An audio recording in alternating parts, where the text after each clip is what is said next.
ना इधर ना उधर, सीधे मुद्दे पर नजर। और क्या है आज की खबर, आप देखना शुरू कर चुके हैं न्यूज़ 18 आपके पुनीत के साथ, और मेरे साथ मेरे सहयोगी आनंद भी आज मौजूद हैं और उनसे भी हम बात करने वाले हैं। दरअसल बात क्यों करने वाले हैं, क्योंकि यूक्रेन और रूस के बीच जो युद्ध चल रहा है, इसकी शांति हो सके, ये युद्ध विराम हो सके, इसके लिए सऊदी अरब में मीटिंग हुई।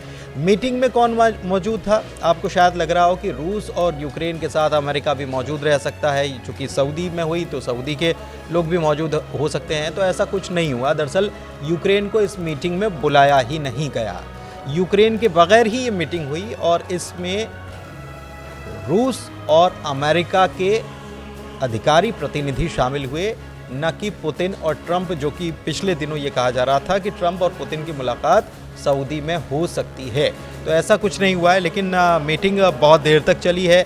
मीटिंग में क्या कुछ हुआ है, ज़ेलेंस्की ने इस मसले पर क्या कुछ कहा है, यूरोपियन यूनियन की तरफ से इस मामले में क्या कुछ सामने आया है, ब्रिटेन के प्रधानमंत्री ने क्या कुछ कहा है, ज़ेलेंस्की ने क्या मूवमेंट अब नया अख्तियार किया है, इन सारे मसलों पर बात करने वाले हैं।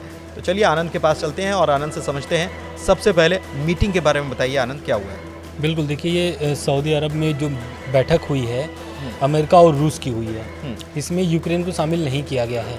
यूक्रेन इस मीटिंग के पहले चिल्लाता रह गया कि मुझे भी बैठक में शामिल किया जाए, जो भी निर्णय लिया जा रहा है यूक्रेन युद्ध खत्म करने के लिए, उस बैठक में, उस रणनीति में यूक्रेन भी शामिल रहेगा। लेकिन ऐसा कुछ भी नहीं हुआ सऊदी अरब में। सऊदी अरब में ये बैठक हुई रूस और अमेरिका के बीच।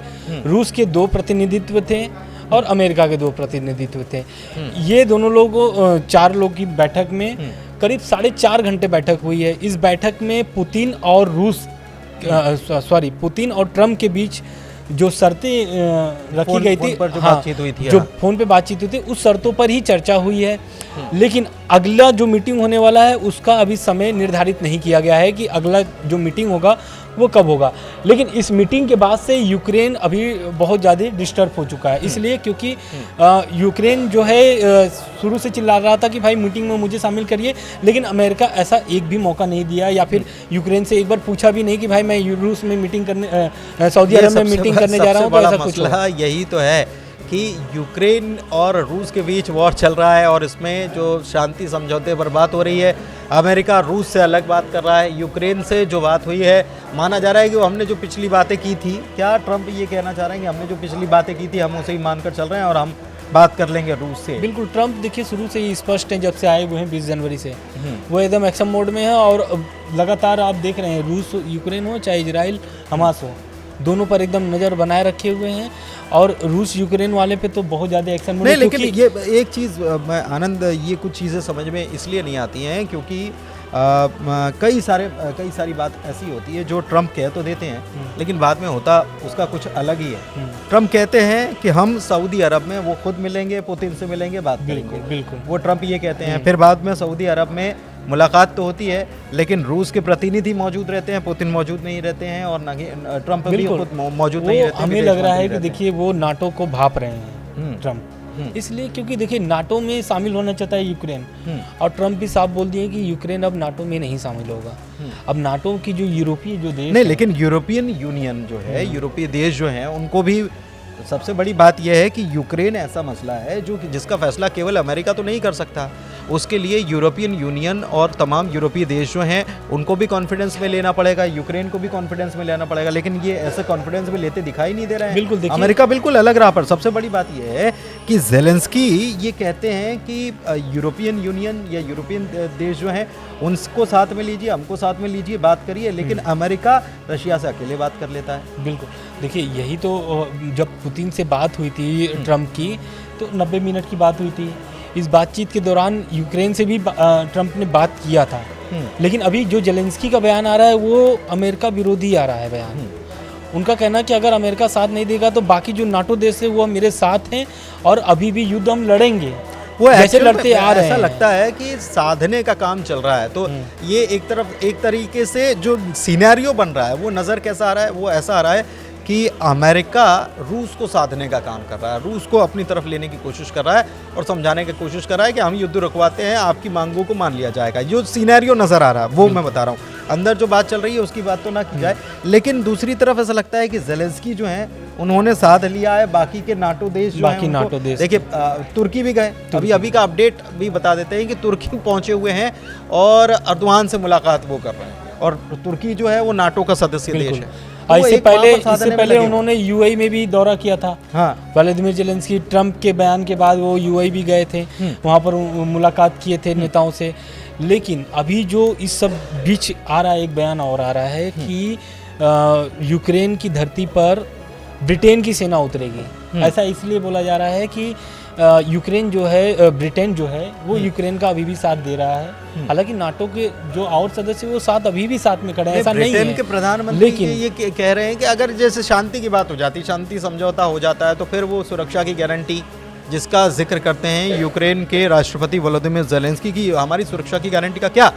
तो ब्रिटेन के प्रधानमंत्री कीर स्मिथ की तरफ से ये कहा गया है कि हम अपनी सेना भेजने के लिए तैयार हैं, और लेकिन ये लड़ने के लिए नहीं भेज रहे हैं, शांति जो अभी जो शांत माहौल करने के लिए, मतलब वो अगर शांति स्थापित हो जाती है तो वहाँ पर सुरक्षा के लिए मैं ब्रिटेन ने बोला है कि मैं वहाँ पे अपनी सेना खड़ा कर दूंगा अगर यूक्रेन चाहेगा तो। बिल्कुल।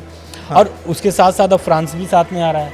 हाँ, सबसे बड़ी बात यह है कि ये जो मीटिंग जिसका जिक्र आप कर रहे हैं, मीटिंग आज एक तो सऊदी में हुई और 4.5 घंटे के आसपास की मीटिंग हुई। इसमें क्या कुछ हुआ ये भी हम आपको बताते हैं, लेकिन इसके पहले भी एक मीटिंग हुई, और वो मीटिंग हुई एक दिन पहले फ्रांस में, पेरिस में, और ये इमैनुअल मैक्रों ने ये मीटिंग बुलाई थी। बिल्कुल। क्यों बुलाई ये मीटिंग, क्यों बुलानी पड़ गई?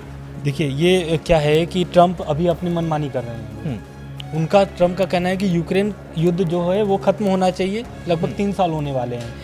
तो उससे यूरोपीय जो देश है ना, उनके में खलबली मची हुई। क्यों? क्योंकि ट्रंप किसी का सुन ही नहीं रहे हैं, और वैसे भी नाटो से वो खफा चल रहे हैं। खफा इसलिए क्योंकि वो नाटो का एक, वो तो कह रहे हैं कि हम तो निकलने के लिए भी तैयार है, लेकिन मुझे लगता नहीं है कि वो निकलने के लिए तैयार है, बल्कि ऐसा लगता है कि वो भांप रहे हैं। या अमेरिका, दरअसल नाटो की एक बहुत बड़ा संगठन है, और इसकी खर्चे पानी जो है, अगर सामान्य भाषा में बोला जाए तो खर्चा पानी निपटाने का काम जो है अमेरिका सबसे ज़्यादा करता है, और अमेरिका चाहता है कि उसके ऊपर जितना भी बर्डन है वो कम हो जाए। बिल्कुल। इसलिए शायद वो ऐसा करने की कोशिश करता हुआ नजर आ रहा है। देखिए यही तो, अमेरिका शुरू से ही लगभग 3 साल होने वाले हैं और फ्रंट पर अमेरिका खेल रहा था यूक्रेन के साथ, है ना।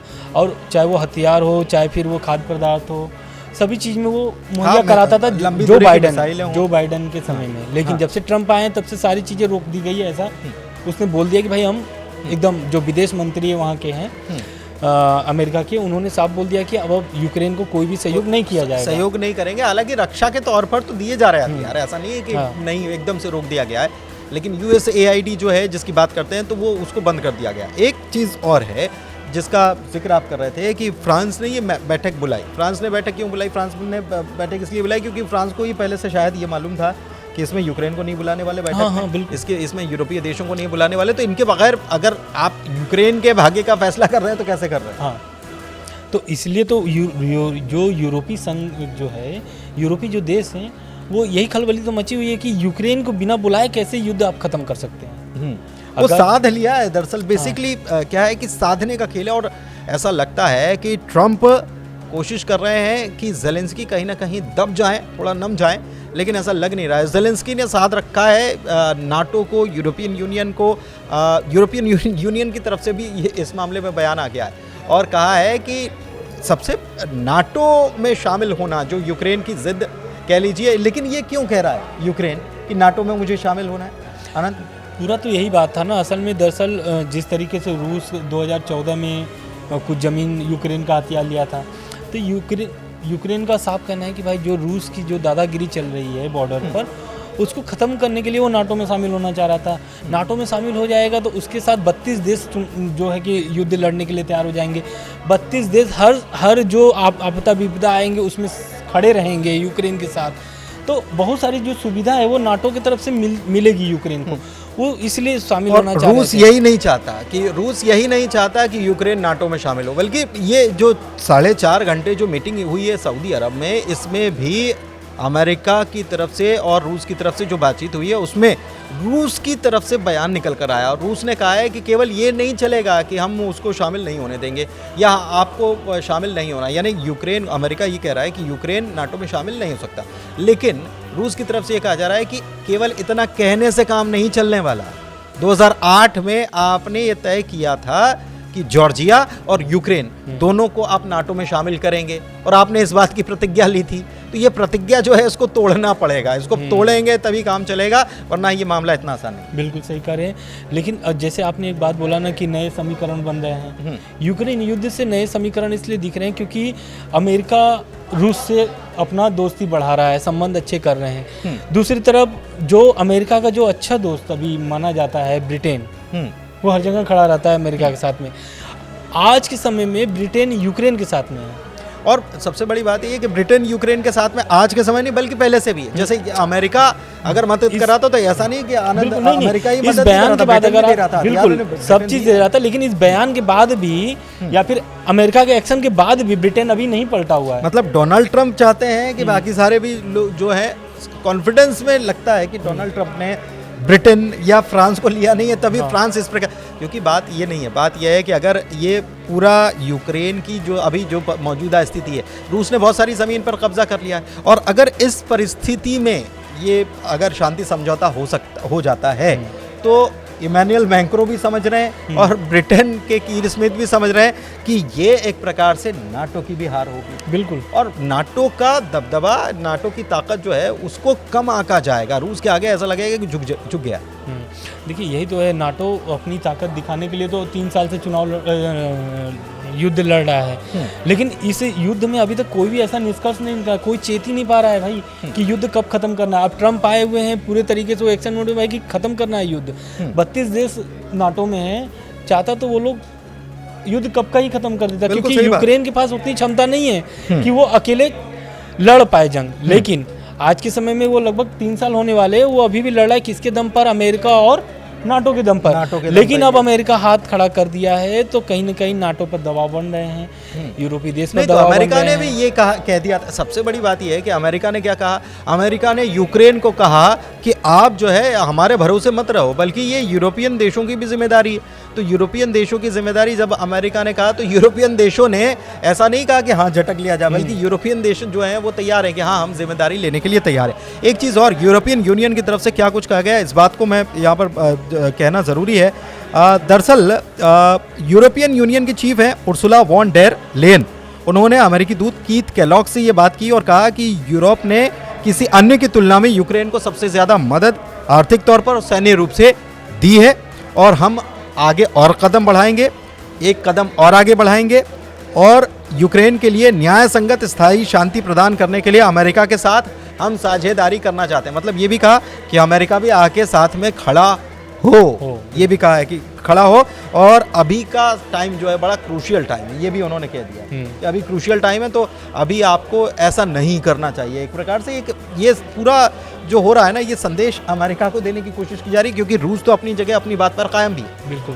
तो देखिए अब ट्रम्प भी तो अपना कुछ रणनीति बना करके आए हुए हैं, उनका 100 दिन का टारगेट है। हाँ, अब वो 100 दिन के टारगेट को अपने वो एकदम निशाने पर रखे हुए हैं कि भाई ये जो 100 दिन का टारगेट है, इसी टारगेट के अंदर में युद्ध खत्म करना है। क्योंकि वो इजराइल और हमास वाले में तो कोई दबाव ही नहीं हुआ, सीज फायर कर दिया गया। हाँ, हिजबुल्लाह का पहले ही हो गया था, हिजबुल्लाह और इजराइल का बचा था, हमास और इजराइल ये दोनों का भी हो गया।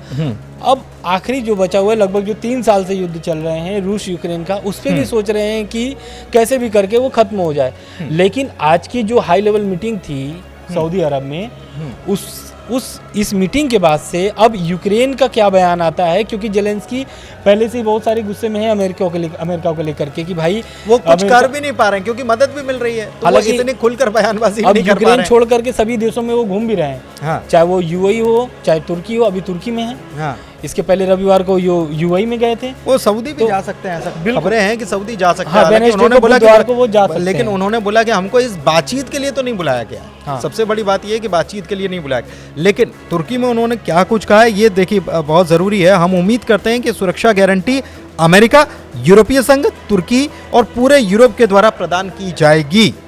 हम किसी भी हाल में अपने अस्थायी रूप से कब्जे वाले क्षेत्रों को रूस के हिस्से में मान्यता नहीं देंगे, रूस के रूप में हम मान्यता नहीं देंगे, क्योंकि हमारे इलाके जो हैं उनके ऊपर रूस ने कब्जा कर लिया। तो हम ये नहीं कहेंगे कि रूस ने कब्जा कर लिया तो वो रूस हो गया, वो हमारा हिस्सा है और हम मतलब पहले वाली पोजीशन चाहते हैं। बिल्कुल, देखिए यही तो इस बयान जब ये ट्रम्प ने जब धमकी दी थी कि यूक्रेन कभी भी रूस में शामिल हो सकता है, तो इसके बाद जब यूक्रेन के जो राष्ट्रपति हैं जेलेंस्की, उनका बयान आता है, वो बोलते हैं कि हम ज़मीन का अदला बदली करने के लिए तैयार हैं। आज का जो इनका बयान है तुर्की वाला, और उससे बयान से तुलना किया जाए तो उनका अभी भी वही मांग है कि भाई जो कब्जे में है रूस के वो मुझे ज़मीन दीजिए। लेकिन अमेरिका बोलता है कि जो आपका जो लगभग 3 साल से जो युद्ध चल रहा है, इसमें जो जमीन गई है वही मिलेगा। 2014 वाला जो बॉर्डर है उस पर मैं कोई बात नहीं करूंगा। परिस्थिति ये बन रही है ना कि अमेरिका के राष्ट्रपति डोनाल्ड ट्रंप और जेलेंस्की दोनों के बीच में ऐसा चल रहा है कि तुम डाल तो हम पात